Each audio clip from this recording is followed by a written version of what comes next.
Hi, Toy Toy.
Good morning.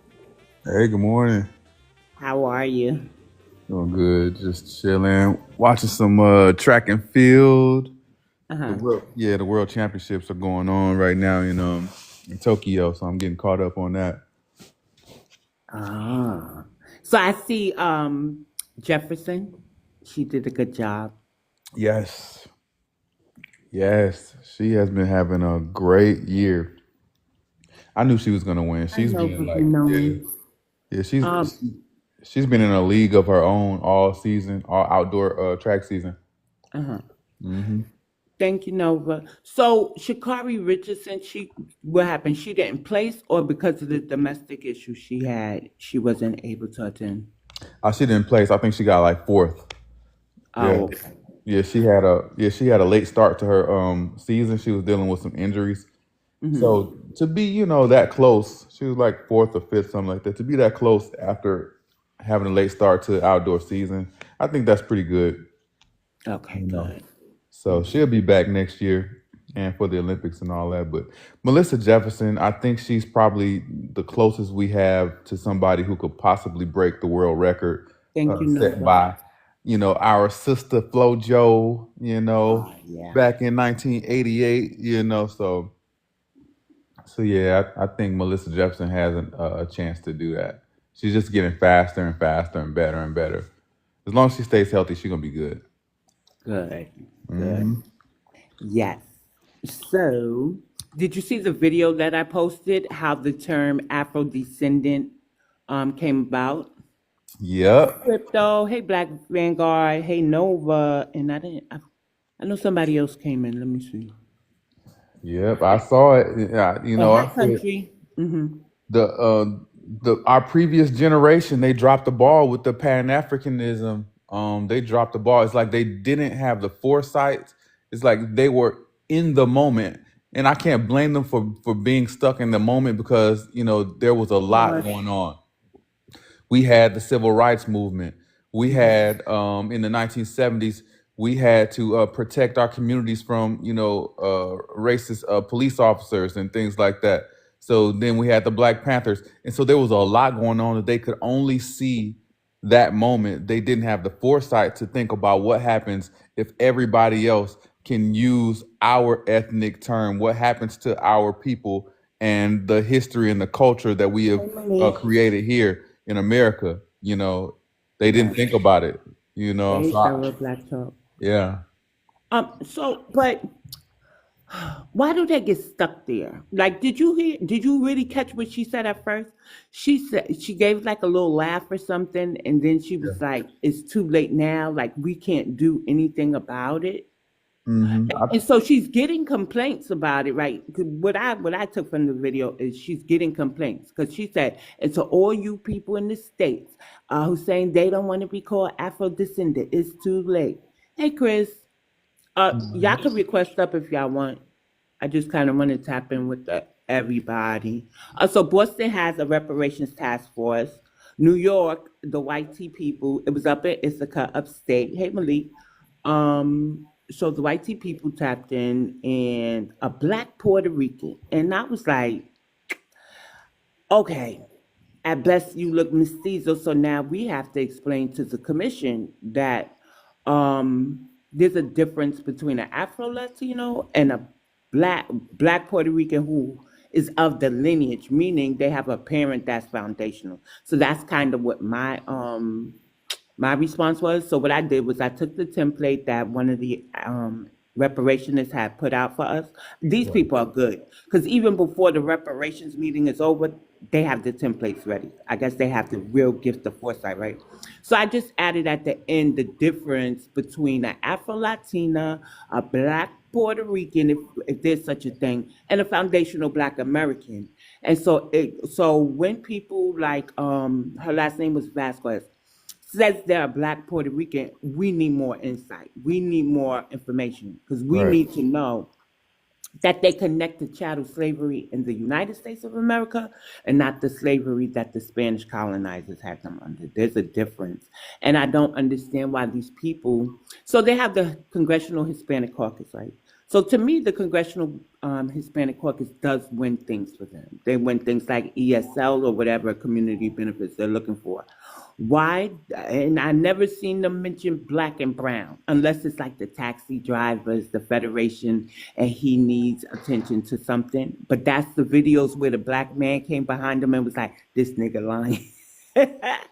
But anyway, but my whole thing is they have these caucuses. Why they aren't going after their respective governments that harmed them?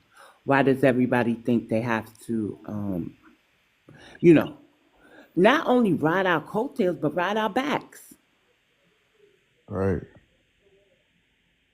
So it irks me when the Puerto Ricans stand up. I understand that they're a territory, they're annexed. They don't want to be a state. Like they don't want all the benefits of being an American, but they still no, they don't want to be a state, but they want all the benefits of being a state.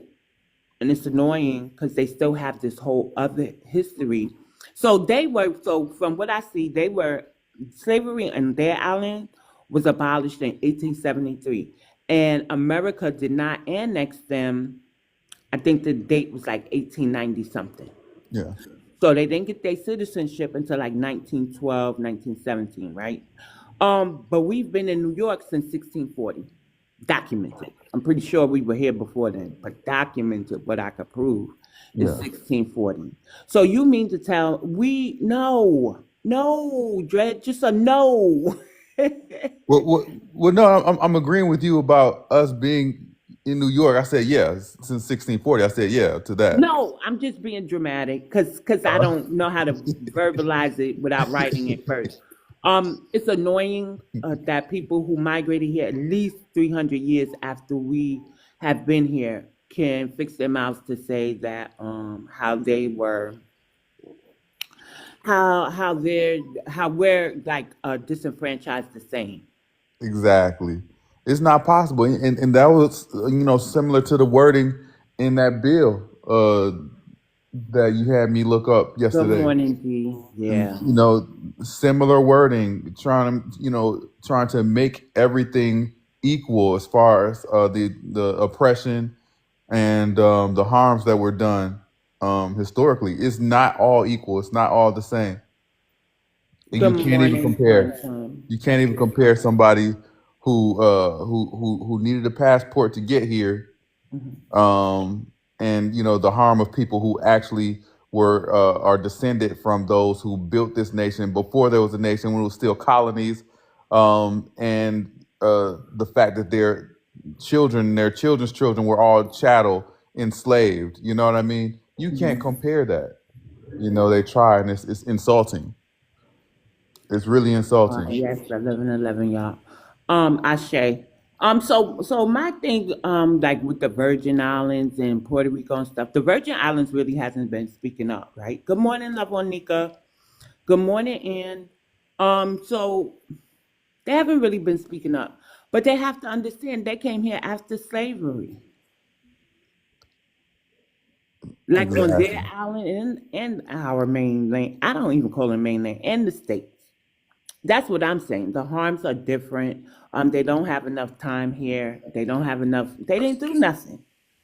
I'm gonna be honest. What did they really do? Because I know it was our civil rights movement. I know it was our ancestors' enslavement. I think they come here and use their melanation and then say, like the African Americans, right? Because I've seen somebody do it in New York recently as they were protesting. So it was a video. I couldn't understand what the African lady was saying, y'all, but I did hear like African American. Hmm. So everybody feels like they should compare themselves to us, their struggle, and I think that's how they be getting some of the stuff that they be getting. Yeah, they Yeah. came late. That's the only problem. They didn't contribute and they came late. So they're stealing. Yeah, They're robbing us. And the yeah. problem is there's black people who are letting it and Payday getting mad at time. us for saying it. Yeah. And especially if you're a black woman, you know how that works. I mean, nobody hates us more than black women when we're trying to speak up and out. Nobody's coming for us and coming for our throats more, ironically, because somebody's robbing us. They literally are trying to steal from us. Yeah, you gotta check those edges. Check the BBs on the back of the neck. Make sure it's a real black woman that's hating on you. You know what I'm saying? Some of these people, they're blending in. Make sure the wig is put positioned properly and not all crazy all over the top of their head. You know what I'm saying? Because it could be somebody who's cosplaying as a black American woman. You know, when you talk about nobody's hating on y'all more than, yeah, a lot of these people that are hating on our sisters are Hmm. people that are melanated immigrants that are, cosplaying. And so you gotta be careful. You gotta check the edges, check the BBs on the neck, and check the position of the wig. If the wig is not positioned properly, if it's all the way down to their eyebrows, that ain't us. Let me tell you, for me, the diaspora tension, because this ain't a WAR, kicked off when I seen two Haitian ladies saying that we don't have no culture, just coming down really hard on black people and black women specifically, right? Meanwhile, they were dressed in our aesthetics. You know, in Haiti, they ain't wearing them clothes Hmm. or them lace fronts or whatever. And what I find with these podcasts is that the people who are there to kind of say, listen, no, it's not that way, they always drop the ball. Like they say one good sentence and then the rest is just, it's like they don't want to offend the guests that offended us. Or that maybe because they're That, not really us. Good right. morning, the real princess. Mm. Yeah. Yeah. So I just So kind of wanted to tap in with everybody. So we do know Boston has a task force for reparations. New York had their reparations hearing. Chicago, Illinois had one, but as I was watching it, Afro Elite went live, so I went to Mod. I'm gonna check back in with him. Um, is there an Atlanta one going on? I gotta check my notes. that But was so what I found out, y'all, was I was looking for a source for an article I'm writing, right? And it was I wanted to see exactly what the HR 40 was saying, and I found that there's a HR 414, and it is a reparations bill. And as Dred did his diligence for me because I was modding, it does mention Hispaniola, and it does mention the Caribbean. So this seems maybe like an all-inclusive bill. But they had put it through on January 1st. No, January 2025. They introduced it to the House, but it hasn't passed or advanced. And what's the resolution when they can't? When they introduce it? and then they go over everything and say, well, this ain't gonna work, but this will. Is that a resolution? And then they continue. That, you know what, you got me on that.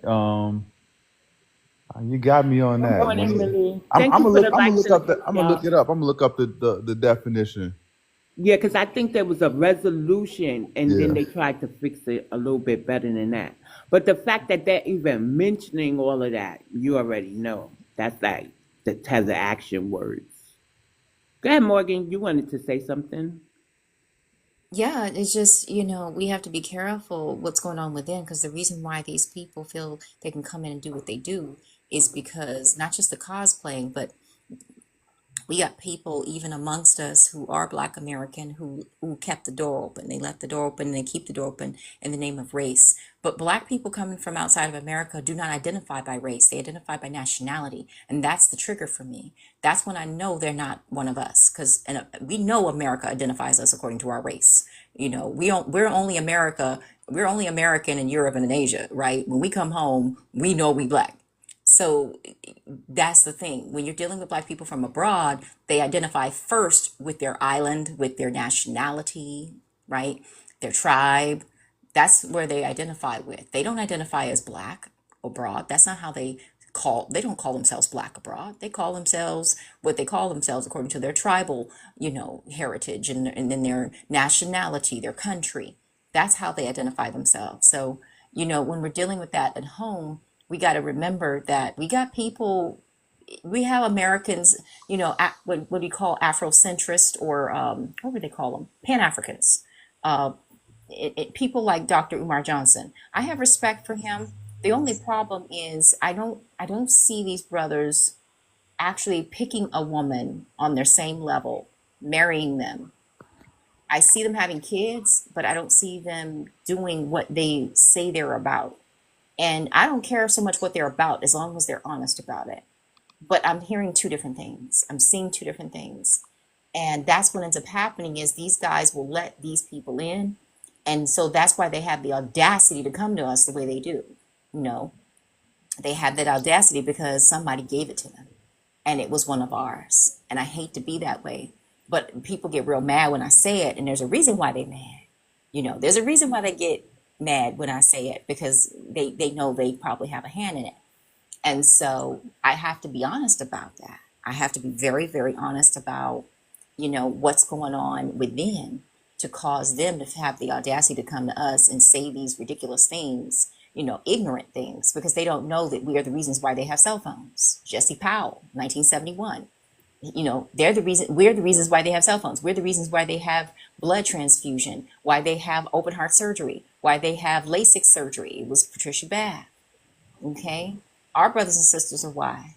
So we have over 60,000 patents in America and they don't know anything about it. All they know is booty shaking. I think that so I could agree with you, right? But I think that we have to also face the fact that in their homeland there is a mindset there, right? So that's Mm-hmm. why when they come over here, they could fall in line with white supremacist talking points.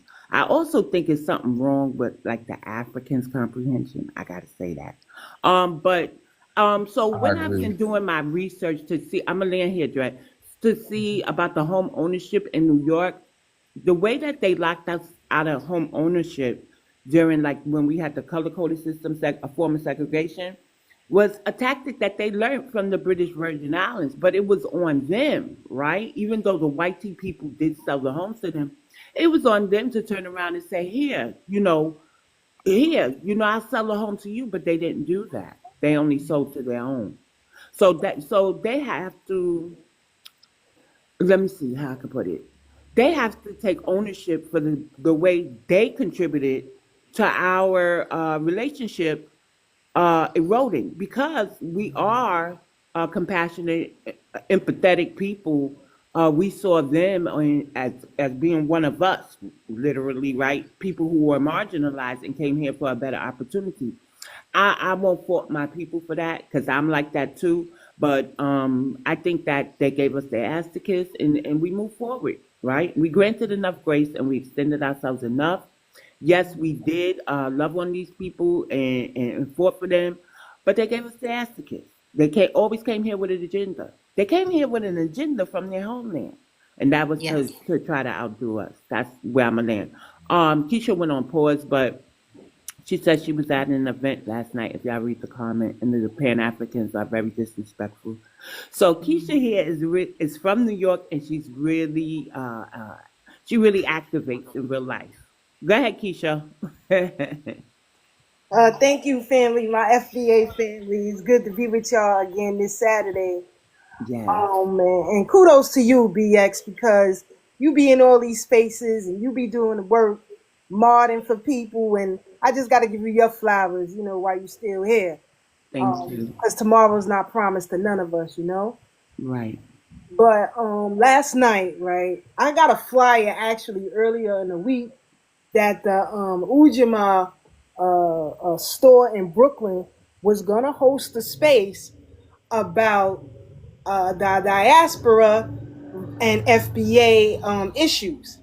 And so, me knowing, the Pan African community here in Brooklyn, I'm like, I'm not even going to attend because this is nothing but a clout chasing event. I know how they get down. But Thursday night, after our broadcast, I told Brooke, I said, you know what? I'm going to pull up. Because I guarantee you it's going to be some BS that's going on down there. And somebody got us, you stand on business when it comes to us. So Brooke hit me back and she said, I'm going to meet you there. And then we reached out to Divine. Divine came. Brother Sage was there and Brother Tad was there. And you had another FBA sister who I just met last night. She was so infuriated with the commentary and she got up and walked out. But Brooke, ran after her and told her, come back, because this is what they want us to do. But anyway, they had a panel. It was hosted by a Haitian brother from the Crown Heights area. And if anybody know anything about Brooklyn, Crown Heights is predominantly Caribbean and Jewish area.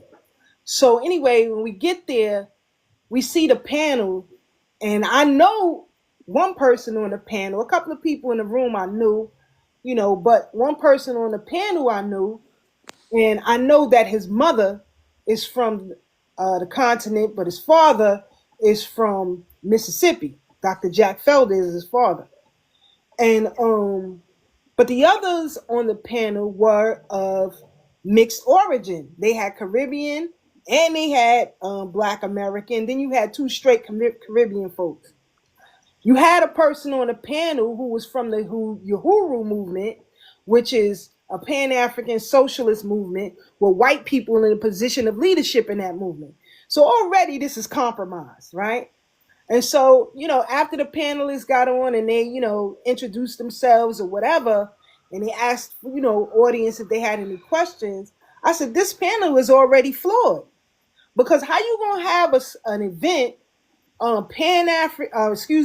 the diaspora and FBA and trying to bridge diversity and all this kind of stuff when your panel is already flawed? So that's the first issue I got.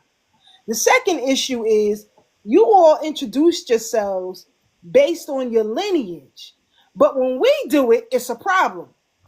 That's issue number 2. Number 3, you all made a comment that we're the ones who need to close this gap. And so the Haitian brother who was hosting it, he said, no, let me correct that. He said both sides need to correct some things. I said, I don't need to correct anything. Nothing. The problem is you all are not on code, nor have you ever been on code. So then, I guess that riled up the room or whatever. And so I started to go through a little bit of the history of my work within the Pan-African community.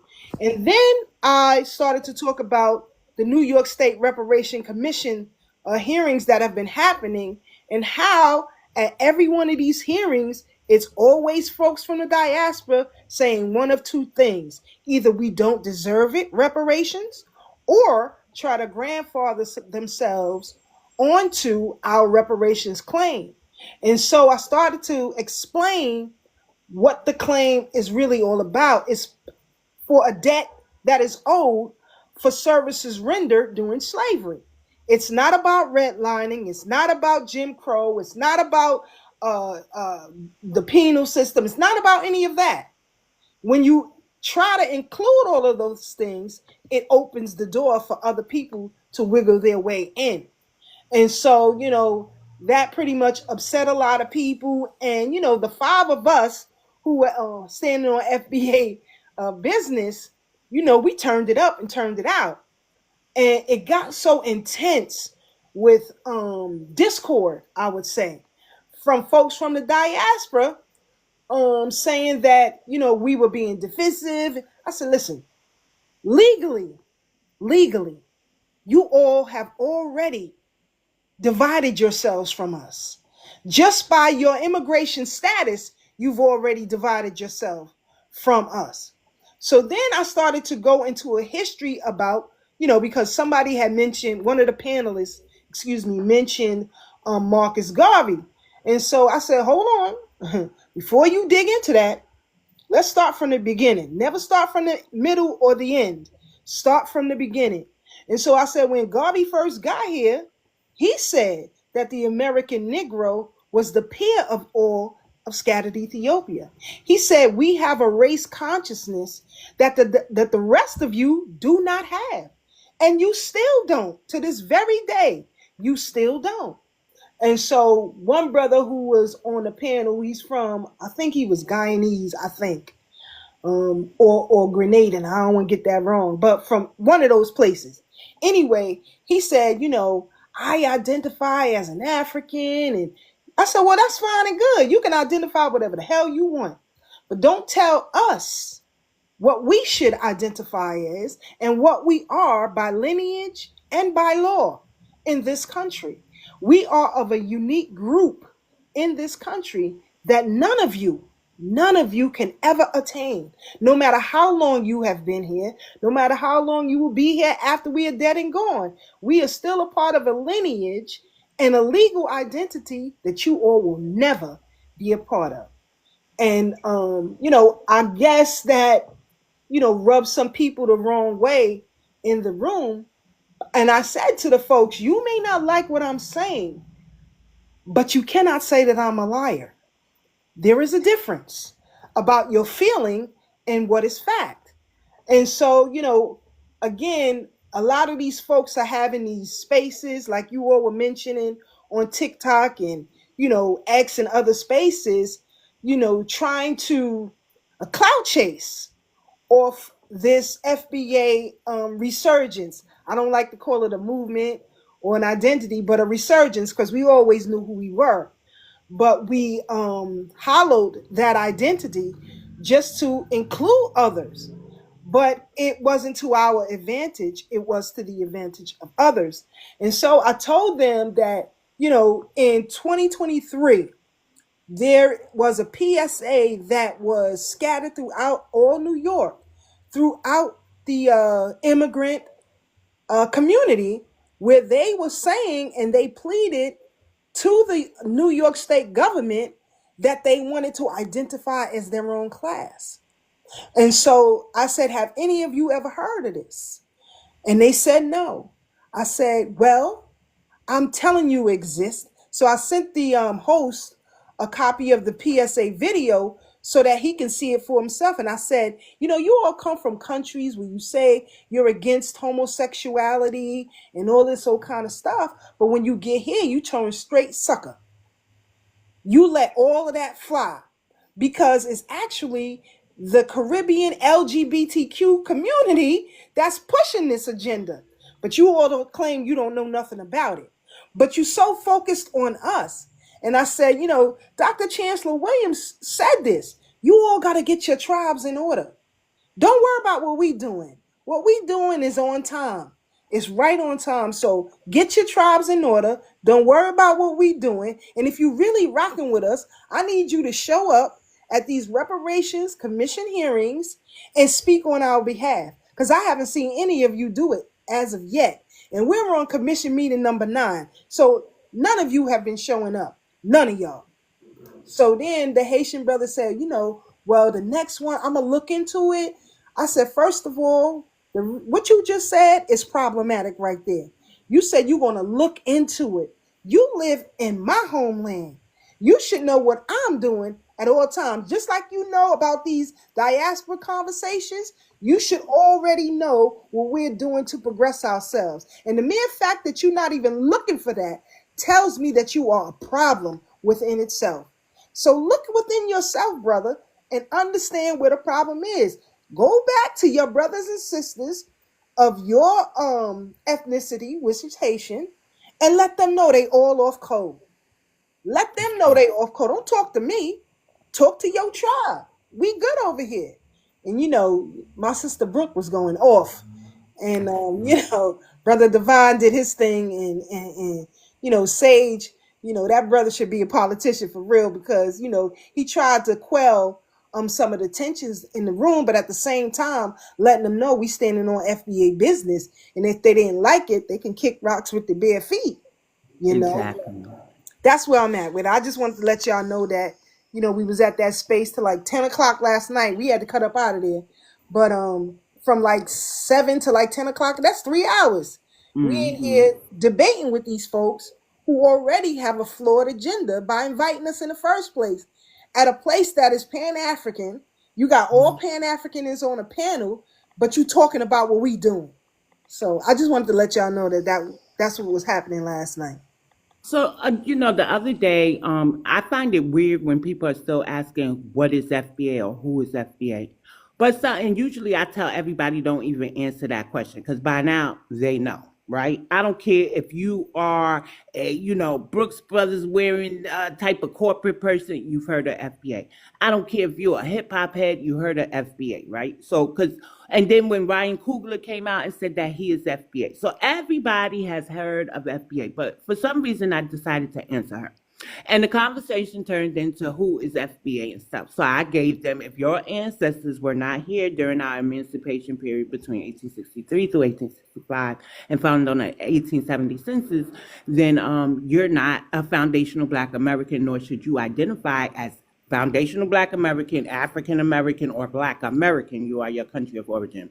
So this lady says, well, to me, FBA is the descendants of the enslaved people, the free people who migrated here in 1868. I said, whoa. And then she mentioned New Orleans and all these places here. And I said, ma'am, no, that is not FBA. I said, they didn't put in the work. They weren't enslaved here. And some of them came here as enslavers, trying to escape whatever condition they were in. Like, people will take our ethnonym and try to put it or input themselves in it. I don't care if they migrated here before 1870. They still not FBA. You understand what I'm saying? So that was just crazy to me. And I got called a horrible person. I got a dark soul because I won't allow the Caribbean or the Africans to crowbar their way onto our you know, our identity, our ethnicity. But here's the thing. The room is an FBA room, right? And the man admits that he's a former Pan-African, as a lot of us are. So that's not a big woo. But he was teaching about Assata Shakur, Whitney Young, Malcolm X, Martin Luther King, saying different paths, one goal. And here comes the African. Why so much hate for Africans? I'm like, we're not even talking about y'all. We're talking about us. So they always do things, instead of paying attention to their homelands, the ones that they brag about and wave all these flags for, everything is about us. And it's annoying. So I want to say thank you to you, Brother Divine, and Brooke, for standing on lineage business. Also, everybody in the room, when I give information about New York, those three names I just mentioned, that's Keisha, Thorough Black Talk. I want y'all to follow her YouTube page. Is the link in your bio? Because she does have lives where she gives out a lot Yes. of good information.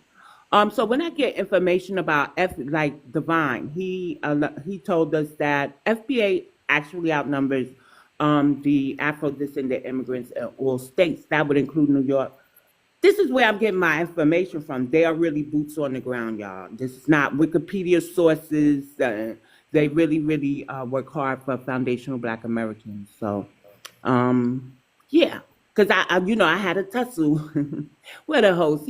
I was kind of upset because I feel like it's a double erasure when you say, well, not upset, but I was uncomfortable because, damn, I'm telling you, like I really sat in the room, virtual room, and heard it from someone I know is doing the work. They're doing the work. So I think it's a double form of erasure when you say every all Black Americans moved out of New York, or FBA in New York, or New York is the land of immigrants. There was an enslaved population here. It was the Dutch before New York was New York, and even afterwards. And yes, we had free towns. We had like Weeksville, Sandy Ground, Lincoln Center is built on top of what was once a black town. They do say Black and Latino. We had Seneca Village, all these other places, and a place upstate got flooded, of all things, right? So when you say New York is the land of immigrants, that is harmful to our ancestors who actually revolted in 1712 and 1741. And the results of that is that we can't carry pew-pews and we can't congregate in large numbers. Those are still on the books, but I can look at Brooklyn and I see the Caribbeans outside of hospitals waving their flags with music blasting. I'm like, who do I write to stop this shit? It's just a stark difference, and I'm just tired of the erasure. So I ask my people, no matter where you are, be mindful of saying that New York FBA is not in New York. Like everybody didn't move out.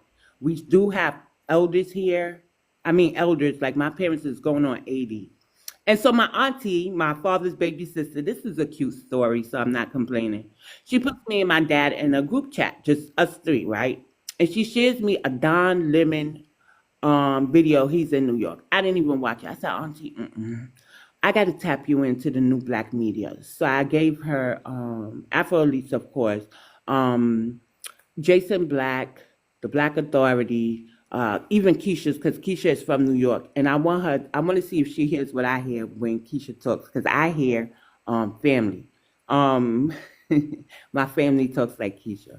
My auntie is an elder, and so if you have elders in your family and you don't know how to bridge the gap with their mind frame to where we at now, I think starting them out with the new black media is the perfect choice, especially if they say they pro-black and sharing you Don Lemon, Roland Martin, things like that. You got to tap them in to our people that's doing the news. Yeah. People think that they're on our side. I've been saying this on the last live, and I get the biggest pushback from black women because black women want to fight everybody else's battle. Everybody else's battle, black women want to fight. Right. Mm-hmm. And I've been trying to warn black women about black women who fight everybody else's battle because this is what happens. We love you, but you are lacking understanding. These people aren't going to reciprocate what you're doing for them. And as long as you understand that, then you're going to be okay. But when you don't, you're going to fight me. You're going to fight Crystalline Terrazin. You're going to fight Kendall St. Charles, otherwise known as Brooklyn Blue. That's why I put in the comments Brooklyn Blue. I wasn't sure if that's who you were referring to earlier, but those are the ladies I listened to because for 30 years I had to go underground with my stuff too, because I've been trying to set black women free, and black women hate black women trying to set black women free. Black women hate black women trying to set black women free. And so this is what I notice. So yes, if you decide I'm not going to burn the cape, I'm not going to cape for everything and everybody, get ready. Especially if you're a black woman, because people feel entitled to your carcass as a black woman. They feel entitled to your body, your votes, your everything. You don't own nothing on you if you're a black woman. That's how people feel in America. And so it's really sad that black women have subscribed to that concept, that modern day slavery, where you don't own your own body, your own votes, and I don't sit here and say, oh, black women should do this and black women. No, black women need to be free. She needs to be free to do what's best for her as an individual, and stop believing that her body belongs to everything and everybody else but her. And her votes belong to everything and everybody else but her. But this is just a continuation of that whole concept that black women don't have it. She's not entitled to her own peace. And so here we are. Yeah, I'm noticing I've always noticed it, but I'm noticing it like tone policing. the way they tone police us. So there was a video. A Latina had left her child in a stroller outside of a store while she was in the store, and a black woman was driving. I don't know the ethnic group of the black woman, right? So she's driving. I didn't hear an accent. I didn't detect the accent. And she see the baby. You know us. Oh, what the hell? Who left their child? So she gets out the car and she goes in the store and she starts telling them, "You don't leave your baby." You saw the video, right? Yes. Do you know the host of the video who was relaying the message and stuff? I know that the woman could have did it better, but what do you think, y'all? Was she right or wrong? I was like, well, maybe think about what you're saying. It don't matter what tone she used. The child was still left outside. Like, stop tone policing us. That's just us. That's us. We're very passionate, and especially when we're frustrated, right? Because I don't understand how you get some things, and I explain it to you nicely, and then it's like, but one lady said to me, "That's shouts from their ancestors. That's really like, you tapped into the ancestors, and you just can't get it. You're so frustrated why these people don't understand. That's why I say their comprehension has to be something's off with it, or they know what I always say. The more we speak out, the less likely they are to continue benefiting in the manner that they were. So it behooves them, I guess behoove would be the word. If we're silent, they like when we're silent, so they could go around and mess up in the government all they want. But like I said yesterday, they delineated first. How could you have a Caribbean immigrant caucus, a Haitian immigrant caucus, an African immigrant caucus, the Congressional Black Caucus that's filled with immigrants, right? And then tell us we're divisive when we say we're FBA. Hey, Yes. can I Right? Go comment? ahead, delineationist.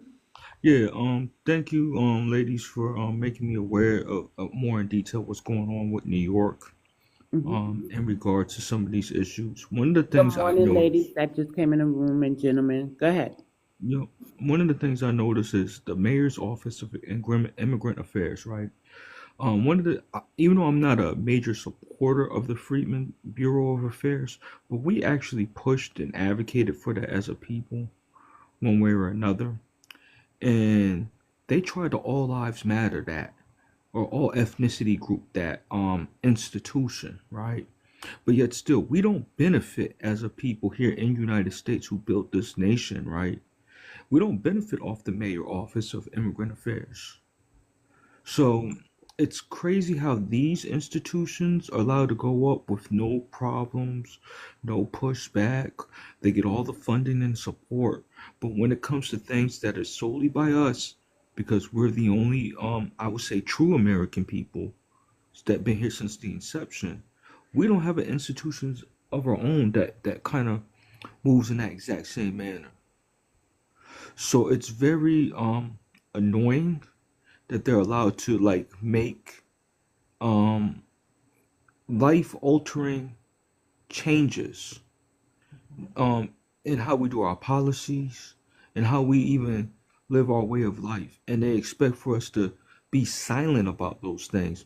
But if we would have gone over to their nations, they'll Uh-huh. be ready to harm us. Yes. So this is like the false equivalency that I see that is being waged, and it's like almost the audacity and the gall that they is like, who are you to question us? And this is why lineage does matter in these type of conversations even more so. Just because you may be quote unquote black or melanated, we don't know if you're tied in with you were as a slave cat a slave owning class of people on the other side of the globe and all this other stuff. When I hear these Africans saying that these black Americans are our Africans and all this stuff, how is that no different from the European person, no matter where they are on the globe, saying these are my people or I own these people?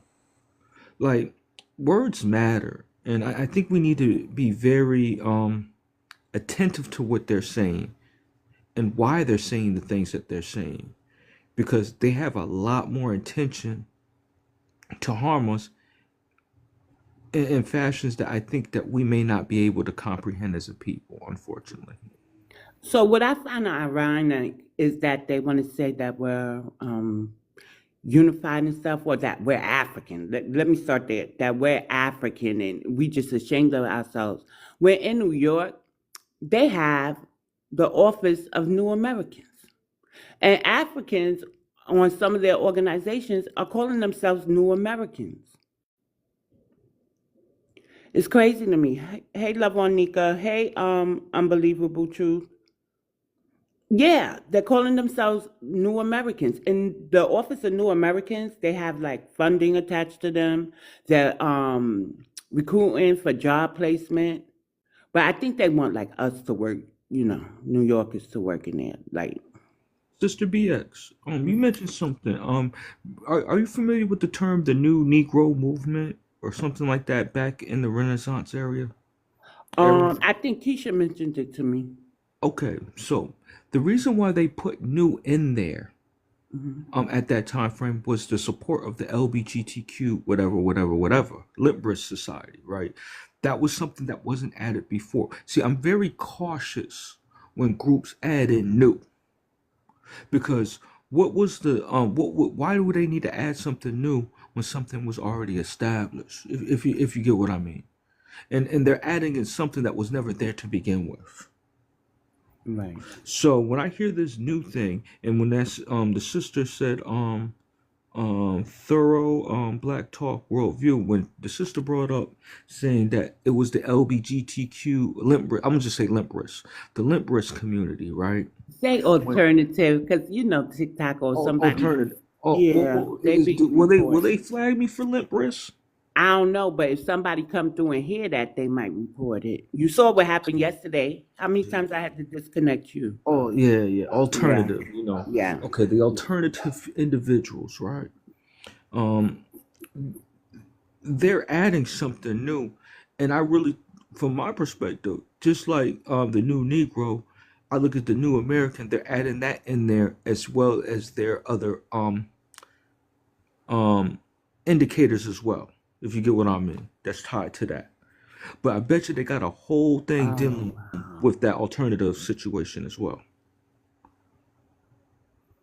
Yeah, probably. So I want to shed some light on Love on Nika's comment. And she says that Ngozi let it slip out her mouth. She, along with others, has been in OMB meetings to go against us. So as far as I know, we won't be able to canvass or anything until February again. However, Simon, right? So Simon was the one to give me the information about the OMB and ACS survey, and his lobbyist group, and Keisha and Delineationist is probably familiar with Dawn, Ashawn, what they're called CAP Task Force. So they successfully got a code for Black American Negro descendant of freedmen and Black American Negro descendant or American Negro descendant. So we do. When I say we do have self-identifiers, if you were a part of my Discord and I said, go to the OMB website and send in this template, then you had a hand in helping substantiate that self-identifier. So Ngozi can go there all she want, with whoever she want. We still have people that I have the ultimate trust in, and whose intentions are pure. So when you do stuff with ill intentions, as Ngozi is one of the biggest trolls on TikTok, y'all.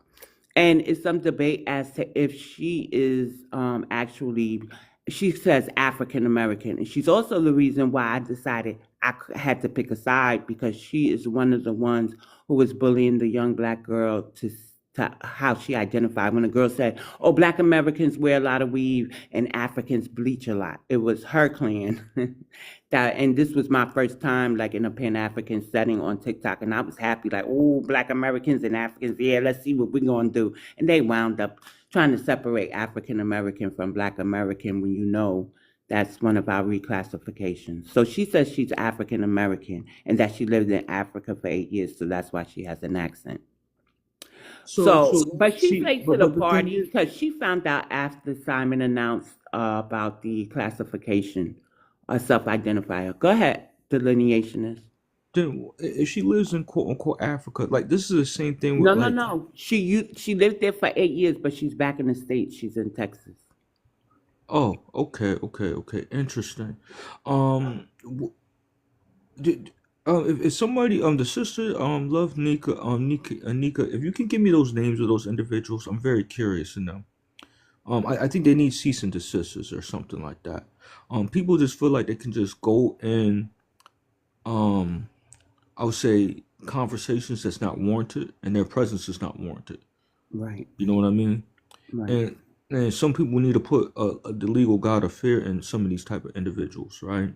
right. When they do those type of things. That was the same thing with the like the OMB with that I'm gonna say Jamaican dude or whatever he was. He ain't one of us. The one with the brother with the braids on the California task force.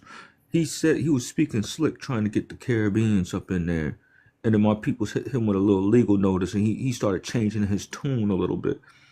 When we start leaning on these dudes legally saying that we're gonna just sue you directly. We're just gonna take what you since you wanna be all up in our business, we're gonna get you in our business for real. Like because it's either that or it's going to be other drastic measures, and I really think that that's something that need to be discussed offline because they Yeah, feel comfortable too comfortable interfering with our human rights and our justice claim and think that people is going to just let them live like a Jay-Z line, like bygones by bygones. Like it has to really get to a point that we are very serious about the situation, where the point that there's going to be consequences for their actions, if you get what I mean. yeah. And you know what my thing is? People like Ngozi and the Caribbean guy there, Brian Donalds, and all them other folks that's oppose reparations for us or call us divisive. They never speak about CARICOM. They never say CARICOM is divisive. So what I realized is that CARICOM is only fighting for those on the island, right? So I guess that's why the Caribbeans feel like left out in a limbo and they should come to our hearings. But I think they're actually fighting the wrong people. Had they come to us and asked us how they could force CARICOM to, because I think CARICOM should take ownership of whatever claims these people here feel they have. I don't think that's our business. We weren't a part of the decision they made on their island to actually migrate here. And I don't feel that we should have to take on their burdens, especially since I done looked at the government and seen how problematic Yvette Clarke is. I don't even understand why she's allowed to be on all these congressional caucuses. So they literally get in there and play group economics, and we're not a part of their group. So I don't want to hear the divisive stuff anymore. And then when I usually bring up ways that they divided, they delineated first, and I go to the caucuses, they crash out because they can't answer that. Instead of saying I wasn't aware, I'm going to look into it, I had to start telling them. I say, you know what I do when I don't have enough information to defend my claim? I say, you know what? This above my weight grade. I'll be back. And I think y'all should start doing the same. But they don't do that. They want to stand on that. So then finally I start asking, I said, listen, it's your people in there and they're not advocating for foundational Black Americans. I'm past the talks, right? I'm past the summits and we should be unified talks. We need solutions. Do you have one? They don't say nothing. I say, I got one. Are you going to vote in the best interest of FBA? So if we come to you and say, this is the candidate that we need in office, would you vote that way? They ain't willing to. And that's when I started realizing they'll never see things through our lens. It'll always be what's beneficial for them. And we should just be the ones to hope that what's beneficial for them is beneficial for us. And we're not going for it. And I think they can't. They don't like that. So that's horrible. Good morning, guys. Good morning. Good morning, KLS. How are you? I'm all right. I had to drop because when I came up, my keyboard just like popped up with me, so I couldn't type it or say anything really. How are you guys doing? I haven't been in these lives in a while. I've had a couple weeks off from jumping. live except for like Ish. I've been on Ish's live, but everybody else is new. What up, peace player? Hey, donation is out. Speaking of which, I wanted to talk. Are you in the group chat, by the way? Are you in Too Much's group chat? Who? Whose group chat? The only group chat that I'm in is the FBA, or Negroes to Yeah, FBA, the yeah, yeah, policy yeah. thing. Yeah, That's that the one. only thing I'm in. Yeah, that one. Yeah, that's me. Yeah, that's me and my Okay. people. All right, cool, great. Yeah, no, I just wanted to make sure because I know like Too Much was talking about, hey, we need more people in the group chat, and just a space where people can come in, contribute ideas, talk about how we can build ourselves up, come together for either community, self improvement, what have you. It's really cool. So I just want to spread the word, see if you were in there because I'm like, we gotta get the delineations in here, because you had some really good ideas when it came to like I think what you were talking about interventions or no like something about investigations, right? Yeah. I'm working right now. I'm working on an investigation book right now on how to investigate or how to profile these suspects, if you get what I mean. And they ain't Right. talking about on our side of the track. And I hope you guys can read between it. So that's one of the things I've been working on. I'm making that into like a pamphlet, and it's gonna be colorful and all that other stuff. But it's gonna have a lot of the things so we can start profiling these type of individuals, so we know who we're bumping into, who these individuals are, so we know what the sign is by looking at the crime and the criminality, right? Those are the things that I'm making. I am making a sequel to Delineationology part 2. I'm working on that right now. So those are just some of the things that I've been working on lately. Love it. Thank you for that. I love the idea. I was thinking like we definitely need to go have that because for the people that have infiltrated us, tethers and everybody else that's not us, anchor babies, all that.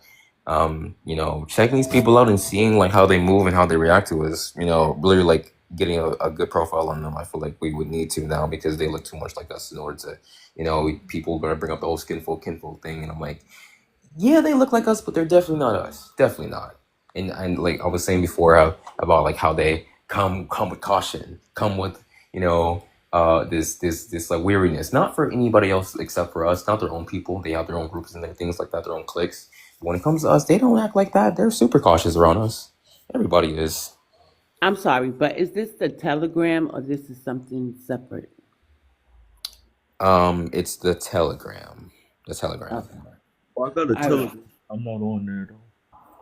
Right. So delineation is not in the Telegram group. Oh, he's Delineation not? actually has his own thing going on. Yeah. Oh, okay. I was gonna say, Too Much can probably explain it better than I can, but he basically had this group chat on the Telegram where he's trying to bring like everybody together, and I thought you would be a nice addition because of your ideas.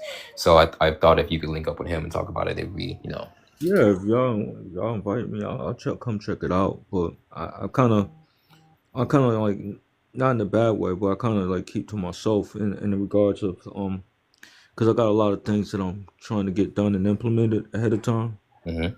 So like once I had some finished products and finished things in regards to those things, I definitely would share them. Like I could share things from my book that I already published, in regards to like how we could talk about material misrepresentation and how they are saying that they BLACK when they're not, and they get unearned benefits in ways that we can get them for fraud. Like that's kind of the crux of how I started the investigation. I really want us to push more into having our own investigation bureau that's funded and empowered by ourselves. Um, and one of the ways I do have like a blueprint in regards to saying that a way that we can start calling out the different media companies to actually get the wealth and sue them for defamation and different things of that nature so that we can build up to more into the criminality sector.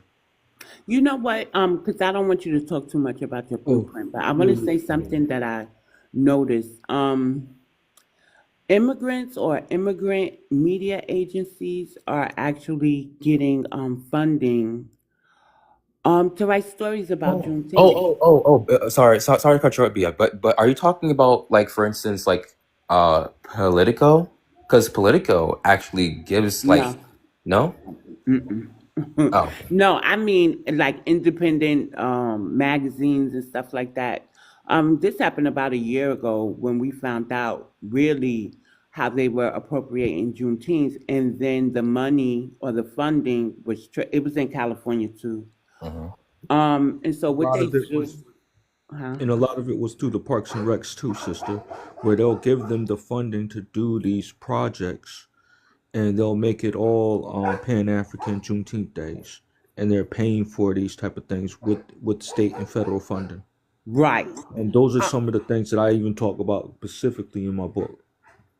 and because okay, so then and here's my thing, right? 'Cause so I am, media. I opted to go independent, but I don't have nobody backing me, right? So some of the grants I'm already automatically cut out up because you have to have, even though you're independent, they want like a commitment letter from an agency or some mess it was when I looked into it. So that's one thing so I just want to acknowledge your statement and tell you what I noticed, and that's how they get to push their version of what Juneteenth is, like according to them. They're being paid to write articles, and things of that nature. Also, Keisha, the African American Day Parade is tomorrow, and we know that DW is very instrumental in keeping us afloat with how to wear our flags and what flags to get and stuff like that, and going to the parade and actually representing with the Black American Heritage flag. She was one of the first out there a few years ago. But what she was able to find out from a post, the parade coordinators commented, they don't have vendors. So meaning we won't be able to buy the Black American Heritage flag, but because the Pan Africans have had a hand in that parade for so long, they'll more than likely be the ones out there selling flags, which will be the RBG flag. Also, we have a young lady from Philly who wanted to come by bus, but forgot that she had took extra hours, and she was asking me exactly what time, trying to see how she could make it. And she decided that well, you got to expect people to work, right? So I don't know if it get bigger. How could we improve it for next year? So we do know we need vendors. So my And we suggestion. one moment, I'm gonna just get this part out. And also for people like I know we probably wouldn't charter buses from the south, but from the north, if they want to come from like Philly or Jersey, about chartering or carpooling, something to get more of us out there for next year. Because it's going to be what it's going to be tomorrow, because the Right. parade is tomorrow. But for like next year, how can we go about all of Definitely that? do that. Actually, this morning I applied to be on New York City Juneteenth board. So we'll see what happens with that. I just submitted my application this morning for that. But I didn't know that they didn't have any vendors. However, I had purchased my flag months ago. So I'll be out there repping the flag, and I think Brother Divine and also have a float out there as well tomorrow. So I think the more of us who show up tomorrow with our FBA heritage flag Mhm. will begin to change some of the ideals of those on the board of the African American Day Parade, because I actually sent them a DM on Instagram letting them know that they need to change the red, black, and green flag to our heritage flag. One of the somebody got back to me and said, well, they thought that FBA was an organization. And so I replied back, I said, unfortunately, you're incorrect on that. And thank you for letting me know that vulnerability. But if you're going to be on a board that represents us, you really have to be in tune with what we're doing at all times. We are not a monolith. We are not coming out there with the Pan-African flags. You will see what our flag is on Sunday. But she did thank me for that and said that she will relay it to the others. So hopefully, next year they will get the message. I hope there's a lot of us that show up tomorrow Mhm. wearing our stuff and just pushing that, because until we get involved on some sort of level, even if it's minute, by showing up in ways that we can, that will help us a lot. Now, as far as getting buses for people to come, I know some people from Philly actually are coming up tomorrow. They're here today, I think. They'll be here Mhm. today Yeah. to be at the parade tomorrow. But let's just show up and repping our set, Okay. and be prepared to ask, answer questions, as we walk through the crowd, or if you're in the parade or on a float or what have you, be prepared to give information about that flag that you're repping. So at least people can understand where we're coming from, that we can no longer be, repping that red, black, and green, because, it really isn't who we are. We've had great geniuses, one to create that FBA flag for us, and the other, the Juneteenth flag. So whichever you rep, make sure that you are prepared tomorrow to ask the questions, because you're going to have them. I have another question. Hey, sister, if you is there a way that you can inbox me a way to get in contact with them? Because it sounds like they need to get a cease and desist. It sounds like somebody need to put the legal arm on them for misrepresenting our people culturally wise, and Absolutely, that I'll do that. there I'll needs to send you be that some info. damages. Yeah, and we need to be sued for damages, misrepresentation, and stuff like that. Because these are harms that is getting other groups grafting into our legacy, right? And you see this with the OMB, you see this in the colleges, the universities, which deprives us out of getting our resources as well as representation. So I look at them as engaging in fraudulent behavior, almost criminal like behavior, because you can't go around impersonating a cop. You can't go around impersonating a police officer or a Native American without a tribal card or anything like that. So why do they feel comfortable impersonating us as a community? I'll leave that up to you to decide, but you kind of see where I'm getting at with this.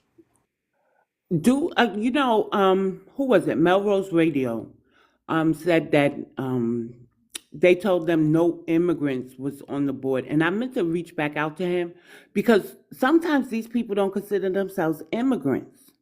So I really want to know what's the makeup of the African American Day Parade. And I know we don't may not like the name, but for now that's what the board is, right? So they even, because somehow the definition of who is a African American has changed. There's Caribbeans calling themselves African Americans. There's Africans calling themselves that. So I'm wondering if when he spoke to them, if they were of that mindset and not of the one that we know is the correct mindset, that you descend from the United States chattel slavery era. Hey Ish, I sent you an invite. Keisha, you don't know, do you know, let me put it like that. Do you know what's the ethnic backgrounds of those who are on the board? No, I don't actually. I mean, you can. I don't want to, speculate. Right. Definitely, two of them look suspect to me, but again, I don't know for sure. So, I will definitely send delineationists their contact information, and we may have to go that legal route if we continue to get pushback.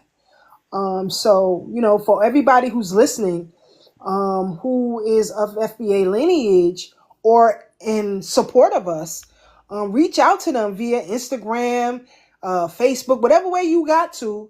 At least send them a DM and let them know, this is the route they should go. This is the flag that they should have. These are the folks that they should be in contact with, so that they can learn a little bit more if they are not aware. The more of us who do that, I think it will hold more weight than just myself reaching out to them or one or two people. So, as you go throughout your day, hopefully later on today, you can send these guys a DM letting them know, they need to change the flag. We have our own lineage. You know, be respectful because you don't want to rub people the wrong way. But, you know, let's just try, while delineationists do what he needs to do, let's try to reach out to them as often as we can so that they can get it right for next year. Yeah, I would Correct. So know how please many. send me their information too, and I'll send them a professional DM. Absolutely. Thank Yeah, you. I want to know like how many of our people are actually, and that how are they going about the verification process? Like, how can y'all verify to know who's from the lineage-based community and who's not from the lineage-based community? What is y'all procedures? Do you What that guys have any you gotta ask them. Yeah. Like, I'm saying that these are the questions that should be asked because like they're trying to make themselves an authority over the situation, and they don't even have any But it's the protection. okay. So it's the board, and I think they've been there for a while. I don't know. I don't know what happened before I started asking my questions, right? But what I'm understanding is that it's a board. It's already been in place for a few years now, and so maybe we're just late to the party. But now you're here, and you could get asked some tough questions, and we can make sure they adhere to some of the things that we are saying needs to be changed. Yes, ma'am. Okay. Yeah. Yep. And I appreciate you too, delineationist, and Keisha, of course, um, for taking the bull by the horns, right? Because I got to tell you, I seem pretty put together, right? But back here, sometimes I be really frustrated, and I really be on mute, like rolling my eyes and stuff, getting off. So it feels good to know that other people are stepping in and helping to alleviate my frustrations so that I can relay it to the other people who's just as frustrated. What I realize is that it's a matter of a lack of education. So I'm gonna take the New York State reparations hearing, right? So no matter if I had a black empowerment group for women on Facebook, I still wasn't tapped in enough to know that somebody was actually pushing legislation or trying to canvass for legislation for us. I didn't know how that process worked, right? So I got my information from the newspaper, right? And what I saw was the governor establishes a commission for reparations. And I'm talking to my friends, yeah, oh my God, I feel good, this and that. And what we going to do with reparations? So I'm there, right? And then finally, I found out I could sit and watch the hearings, either go in or virtually. And then by the grace of God, I just started connecting up to the actual activists. So I think that when I was trying to activate from my limited view, divine timing. That's what I want to say. Now God knows my children, my degrees. I got all my degrees. Got my last degree in 2024. My children are grown. They working or doing whatever it is they're doing. And now's the time where I can sit and get the guidance from Keisha, get the guidance from you, and still do what I do best, which is writing. And I still got to get my YouTube up. So what I'm saying is, thank you, delineationist and Keisha, for being the ones like to guide people like me that have the thirst, the drive to help out people, but who was frustrated, right? Because we weren't tapped in. So I got short patience. I get frustrated Hey, easily. sister, I think that we need to start really getting a network that's lineage based only, that's disseminating all this type of information, right? You're welcome. Because you mentioned, and thank you as well, and you're welcome. It's just one of the things I notice is that we're missing critical information that we need as a people, Yes, so that's all that I was we saying. Hmm. can move accordingly, right? And like we used to have a grapevine back in the day. You know, I'm a Negro type of guy, so like we had like a Negro grapevine type of thing. That we were able to disseminate certain information from point A to point B. We kind of need something like that, like a database that's even broken down state by state or something like that. Because like I look at these individuals, even if we're in their circle of influence, right? They're withholding that information for us. So it's almost like they're how can I say it? Well, I'll give an example, right? The AAPI community, right? They have their own social media website, right? And I ain't talking about no TikTok. I'm talking about WeChat. WeChat was used when they had the Peter Liang situation. So they Right. used their they use their Facebook, they use their TikTok, they use their Twitters as more like a positive face front. But all the stuff really goes down is on their WeChat. They're meeting up with politicians. They're getting money from across the seas to fight cases in their interests and et cetera, et cetera. We kind of need something that's parallel to that, like if you get what I mean. Yeah. Because we're not filtering the information that is needed and stuff like that. And we used at one time used to be dependent on our own newspapers and publications, and now we can't even trust them. You get what I'm saying? Without going saying too much, but I hope you kind of getting what I'm putting down. Yeah. So about that, I don't know if you've been introduced to Avar, but it's this guy basically that made this app, and it's specifically for foundational Black Americans, so we can kind of have that space where we can communicate with each other. We can have our own media in there. We can have our own, writers or publishers or just spoke people or just community, a safe place for Black Americans. Yes, that's beautiful, right? It's beautiful. But I think what delineationist is talking about is it's going to be more strategic, right?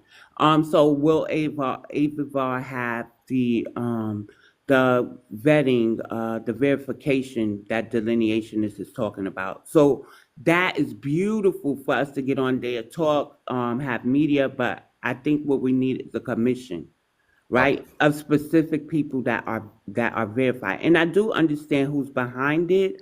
And I'll talk to him, one of the co-partners, who I trust, offline, because that would be something outside of Avivar. I don't trust everybody.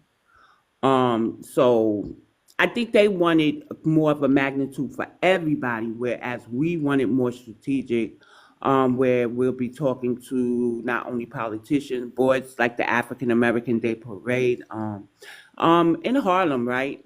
And Keisha could fill in the gaps that I'm gonna obviously have, right? Because I'm still a spectator watching this. So on Malcolm X's birthday, there's an agreement within on certain blocks in Harlem that they are to shut down every 3 hours, I think it is, for his birthday. One store refused to. So who made the agreement with those store owners?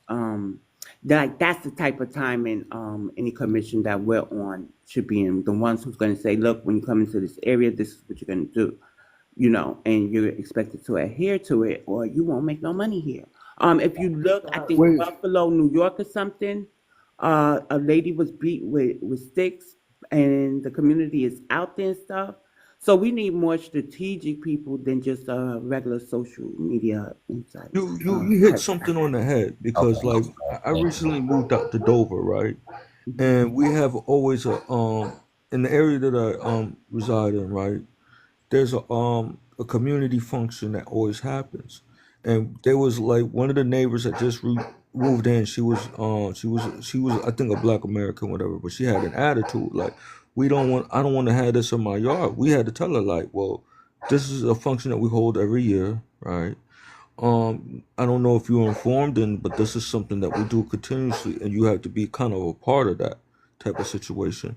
Because just because you moved here, don't mean we're going to change how we doing the tradition that has been here prior to you moving here. And those are those real conversations that do need to be addressed because people feel like they can move into our communities and change up the core principles of that community in which they're residing in because they feel like, well, I have my own views or I could do my own thing. Not necessarily, especially when the whole community is doing this event, is putting on this event. It comes across as selfish. It comes across as you're anti-community, and a whole lot of things that's tied into that. So I 1,000% agree with you, and I actually even seen that being upheld by Black people in a Black community, right? That have done that. So like this is out in where Dover, Delaware, this was done, and I've seen it with my own two eyes. So these other people that are coming over here thinking that they're exempt from that, nah, homie, you in our block, not the other way around. You get what I'm saying, BX? Yeah. I get exactly what you're saying. And I thought when I watched that with the store, I think it was Chipotle. And the Pan Africans they did boycott him. Boycott the store. I didn't, I don't know how to put it into words. I didn't know that was really taking place. So we do need our own media, KLS. So I'm not shooting that down. I'm also media. But I think we need to be the ones who are lineage verified to kind of broker those deals. Like you could be in a space where everybody, all other people are, but you still need your private space. Because every now and then there'll be somebody to get in that space for us who may not necessarily be for us. You Mhm. understand how that works? Yeah. So I'm not shooting down your idea at all. No, it's It's a fine. beautiful Okay, yeah. I Yeah, just wanted to be clear. I didn't want to come off brash or whatever. no, But I sometimes got it. You're commissions and saying like committees, you, yeah, you want us to have a space, by us, for the people that are verified with their lineage, and the people that are coming in, they can be checked to yeah. see if they are verified, and that's really how it goes to keep it protected, right? Well, think of it like this. Everybody has administrative duties or even field duties, right? Everybody that's going to be in the space, if it's set up the way you're saying it, they don't want to, that's going to be their recess. They may not want to or be qualified to do the administrative work, um, and things like that, if that makes sense to you. That don't make sense? No, Okay. Administrative work, right? Planning work. Like there's a board for the African American Day Parade, right? The board is separate from the parade. They make sure the parade functions properly. They make sure that the communications go out. They don't have no vendors, and this is how it goes. And the board is who's going to be contacted by the public to say you're not doing it right. Like there's always got to be somebody in managerial position. That's what I'm saying. so we need people to organize it and make sure, like, Yeah, but that would be separate. Like, so you said, yeah, so I know what you're talking about. There's Avivar and this and that, and we're gonna have our own media and stuff in there too. But what I'm saying is we need a board, a commission, an ethnics commission, right? Miss Kim could explain it better than I can. We need an ethnic board for foundational Black American that's going to ensure that these people coming into our areas, any parades held in our ancestors' honor, if we want to implement events or to make sure the rights of everybody's protected, we need an ethics board. Right. So I don't know if Avivar is going to have an ethics board. What it sounds like is a meeting place for us, by us, where we could network and yeah, we can branch off and do the things that we want to do. But I mean an ethics board. oh, okay, yeah, Does that make sense, Keisha? Because maybe I got something wrong. No, I'm in agreement with that. We Okay. definitely need a ethics board because that's why, other people can come in, sit on these committees and do whatever they want because there is no ethics policy that they have to adhere to. So we definitely FBA definitely need that. Yeah. High misbehaving. Yeah, that's all I'm saying. But yeah, I'm going to download Avivar when it's ready. yeah. I don't think Avar is going to be able to do that, but yeah, I agree with what you're saying. But we would need something Quantum. better, or like a commission. Yeah, I don't think Avar is going to be exactly that. We need something better, more fitted. Yeah. How'd you meet Avivar? How did I meet Avar? I Oh, it's think Avar, right? yeah, Avar. I think we were just on a live, and everybody was like, I seen him before, but I didn't know what he was talking about, and I seen him again, and then he explained his app and how it works when we were on the live the second time with Too Much. So they got up and they met, and well, not met, but they linked up on another app, and they talked about it, and he shed some light on like what it is and what is his vision for the future of that app would be, as it's Hmm. still in like its early phases, and it's being like slowly pushed out. Right. Okay. I was wondering. Yep. Does anybody have any final words? It is Saturday. I know y'all have things to do. No, I don't. You don't.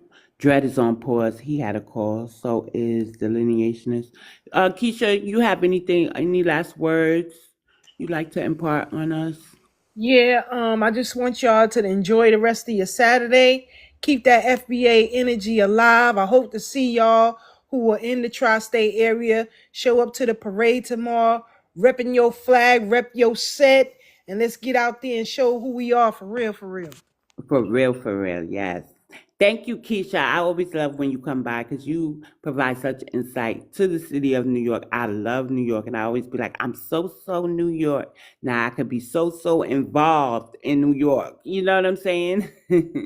And it feels good to make sure that the South is my ultimate goal, but I still have children here. My oldest don't want to leave here, so it feels good. I'm gonna do my part to make sure that when I leave New York, that they're straight or they'll be tapped in enough to get straight. You know what I'm saying? To understand the workings of what's going on in the city. They don't have to sit around and just wait for somebody to tell them what's going on. They'll have an active person saying, hey, Um, this is what it is. Yeah, BX. yeah. Check your email to see if you got that book. Cause I forgot, but I sent it to you. Oh, okay.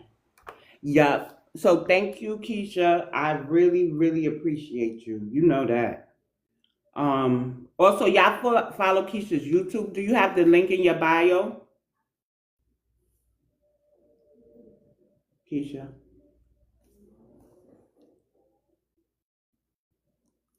Thank you. So even if the link isn't in her bio, So her yes, okay. yeah, it's there. You all can see it, and hope to see you over there on Thorough Black Tour, because we be shouting out BX the gatekeeper for real. So hope we see y'all over there. Thank you. Yeah, I might pull up one of these days. BX. I sent you over that my book. You can holler at me when you holler at me. Um, Okay.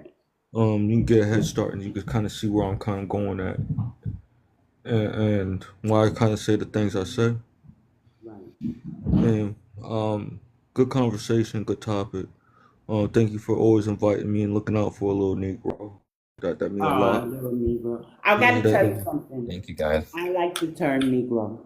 I love it. I don't even know why. It I'm a was taken out nostalgic. of I'm a me. nostalgic type of dude without the Jerry curls. Like, like that's the reason Hush. why. I used to have a Jerry curl when I was younger. Yes, I did. Yeah, Okay, it's like y'all. even my organization, people looked at me when I created. I said the Negro Black Knights Heritage Club. I just like the history.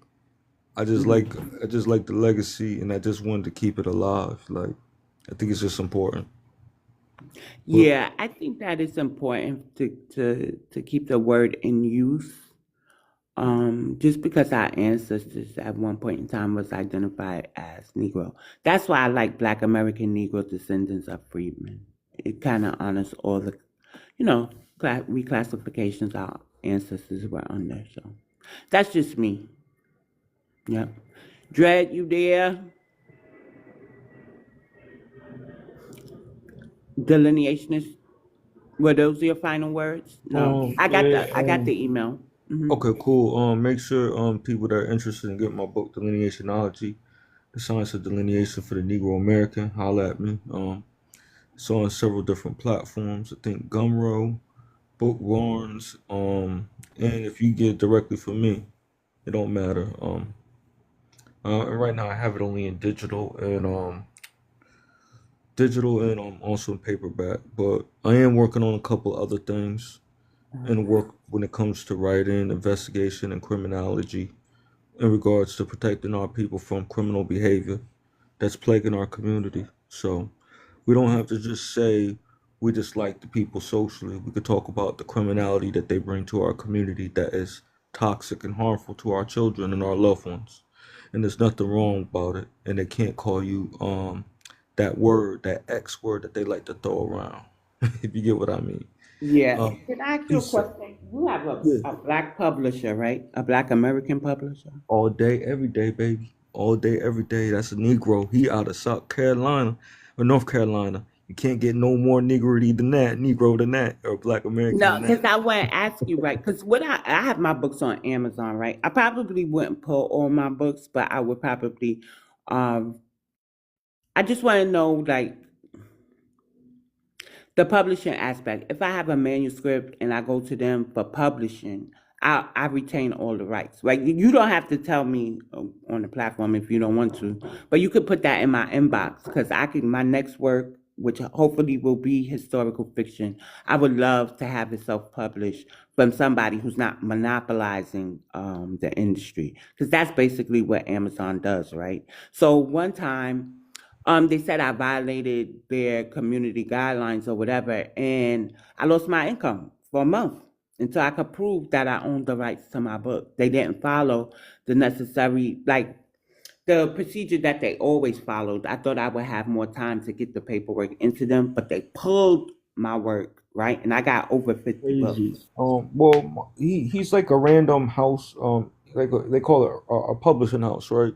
Okay. Who publish all y'all works. So I have ISMBN. It's in the Library of Congress. Like anything that's published goes into those type of wheelhouses, if you get what I mean. Right. Eventually it could be picked up by Amazon, but I'm not pressing about it because I'm going through a black publisher. That's what matters to me more. That I'm covered with my own community, and my own community is publicating the work. That matters a lot to me personally because when it comes to these other bigger publishers, they dictate what is published and what is not published, which also controls the access of flow of information as a writer and stuff like that. And these are some of the things that I see my stepfather went through when I was coming up as a child, because he had like 5 or 6 books that he self-published. But the thing is like there's benefits and drawbacks when it comes to like even self-publishing. Yeah, go ahead. And one of the things that, yeah, you get to contain 100%, but when it comes to like protecting the work and the different things of that, you do want to have sometimes of a business or a corporation backing you with your work. You know what I mean? Right. It really does matter. Um, so like going through a black publisher, I think that was the best move ever, personally, because they really do dictate what is. I think there's like most of them run into each other. Like these publishers are interlocked with each other. So like you can't just publish anything nowadays without them really critiquing and scrutinize the work. And sometimes it's not always in our best interest. Like that's just the craziest thing about it. So like it's a lot of pluses. I will holler at you offline with that in the more details with that, and also Right. plug you with my player with that. There ain't no problem with that. Okay, And can you, well, you could give his name, right, for yeah. anybody who's Yo, looking for shout a out to my publisher. brother. Shout out to my brother Garland, man. He Thank you, Mia. Garland McLaughlin, right? Black Star Media. Shout out to that brother. Please support him. He has a lot of books that are already published. I'm working on my second one with that brother, and possibly a third book in there. So it's very important to work with your people in your community. It's very important, especially when it comes to the flow of information. And there's not that many black publishers out there, you know. So like, it's good to just back them when you get a chance. That would be my suggestion. Okay, cool. I appreciate you delineation. It's Black Star Media, right? Yeah. You can follow the brother on LinkedIn and everything. Tell him I sent you. You know. Tell him, Okay. hey, this I'm a friend of the Negro Black Knight dude or that delineation dude. He gonna be happy. Like the brother worked hard getting the books published and stuff, and he's really good at what he does. So, I know it says 7 in the chat, but usually when I log off, I have about 50 views or whatever. I'm not a very big platform, but No matter if I reach 1, 5, or 1,000, as long as they get the message. So if you are into publishing, want to publish a book, or want to just support a brother, Black Star Media, correct? You're welcome, is the Yep. guy to look out for. Also, support Delineationist. He's a resource for the criminality of the reason why we have to delineate, correct? You talk about the Yeah, criminality. yeah. I talk more or less about the science behind it. So instead of us coming from one of the things, some of the rhetoric could be viewed as demeaning. That's what I would say, and that might not always be the case. When we talk about these sensitive things, we become very passionate as a people. Now we can just talk about crime stats and different things that's impacting our community, the missing persons, the fake businesses, the money laundering, the things that's being extracted from our community that harms our community, where people might not want to go to our community because of these things. Like we never talk about how nobody wants to view us as a victim, right? They want to take victimhood from us. They say you ain't no victim, and this is what people say about us. But yes, we're getting victimized by all different groups of people because we're not being protected. We don't have officers that investigate our crimes properly. We don't have people that want to stand truthfully and make sure that we get justice. We have a right to have justice. We have a right to demand justice. Never let nobody say that we don't have a right to. Because we built this country. There wouldn't be no United States without us. So the audacity to say that we can't stand on our own too and demand what's owed to us. We demand safe neighborhoods. We demand to not have people do certain things that's going to impact our community. They wouldn't do that to any other community on the block. So it should be the same underneath the Constitution. So don't let anybody deprive our rights, our God-given rights, because it's not given by man, but it's also given by God too. So that's just some of the things I hope y'all take away, and never let them take away what they owe us. Exactly. Say the name of your book again. Yeah, yes, ma'am, no problem. The book that I have is Delineationology: The Science of Delineation for Negro America, for the Negro American. This is my first book. I'm working on the sequel to that right now, as well as I'm working on a profiling manual so we can know who these individuals are that's coming in our communities. It's crazy how we don't know who's for us and who's against us, and we allow them at our protests. We allow them to walk around our neighborhoods and feel comfortable. Like we have a right to ask. We always go up to each other and ask people what hood they from, but we don't do that to anybody else, and we ought to. So, Correct. just want to throw that out there.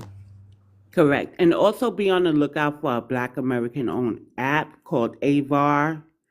Also, if you are into urban fiction, I have a series out. I'm very proud of my series. I'm working on the spinoff. It's called Loving on a New York Hustler by Empress Simone. Okay. There's no BX. But I do have the BX network. Please be sure to follow me, keep in touch. Even send me an email because we do have calls to actions that I can email out to you. Until we do get some type of network where we can just put them all online in one easy, convenient space, which should be another thing that we think of. And we also are looking into an ethics board, because that's warranted too. Tomorrow is the African American Day Parade in New York. So if you are in the tri-state area, please come up repping your FBA gear that you can purchase from Afro Elite site. The link is in the chat there. Also, click the link in my bio, because I swear I'm gonna get my YouTube channel running.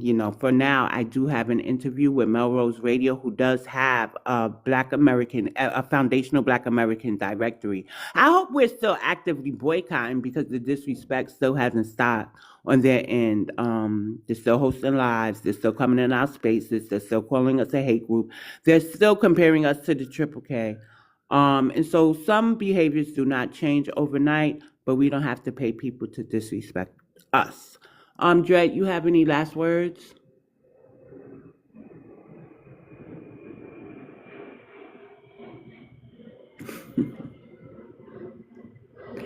He probably not there. Okay, so I'm gonna say love, peace, reparations, and you probably will catch me on somebody's panel, modding, of course, and I only you know, drag others by the jugular when they disrespect their ancestors or our people. But I love y'all for life. Okay, so love, peace, light, and reparations, my foundational Black American. Peace.